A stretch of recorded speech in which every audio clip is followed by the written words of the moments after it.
In this video, I'll show you what to do in case your Skyworth TV is slow. So every time you press these buttons, there's definitely a lag on the screen, and yeah, the experience is not very smooth.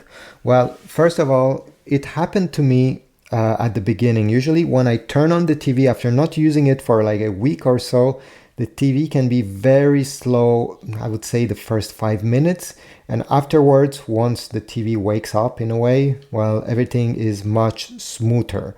So if this is the first time that is happening to you, give it a few more minutes. Sometimes there's stuff in the background that needs to run to make everything smooth. And especially if you didn't use your TV for a long period of time, you know, it takes those minutes. If you're still having issues after waiting 5 minutes, and yeah, there is definitely a lag, what I suggest you to do is to go ahead and unplug the TV from the wall outlet. So go ahead, even if the TV is turned on, unplug it, leave it like this. And now we're gonna find the power button located under the TV, usually over here. If not, it's on the right or the left side. And you're gonna press on it 20 seconds. We're gonna drain all the remaining energy from the TV. After 20 seconds, you can release the button, wait around 5 minutes, and then plug back your TV in your wall outlet.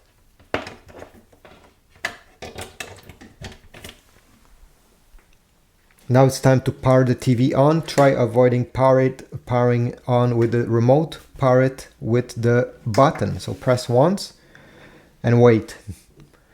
And again, wait at least 3 or 5 minutes, especially if it's the first time you're using the TV from a long time, before start using the remote and see if it has fixed your issue. If you're still having problems, I suggest you do a factory reset. And to do one, let me show you how it's done. So take your remote control and press the cogwheel button over here. You see on the top right corner, click on it. And now select all settings, which is this button. Okay. Once you're in this menu, we need to go all the way down. Once you see system highlighted, press OK. Now select about, it's the second option. And now you need to go down and select reset. Select reset. Factory reset is the only option. Click on it. And from here, all you have to do, well, first make sure that you have a backup in case you want to save anything, but everything will be wiped out. So your Google account will be wiped out, your pictures, anything you have saved on the TV memory, your apps, and your personal data will all disappear. So go ahead, select factory reset. It will take 2 minutes. The TV will shut down, will power on by itself without you having to touch anything. And yeah, you'll be good to go afterwards. So this is about it. Comment down below if this was helpful, leave a like, subscribe, and I'll see you in the next video.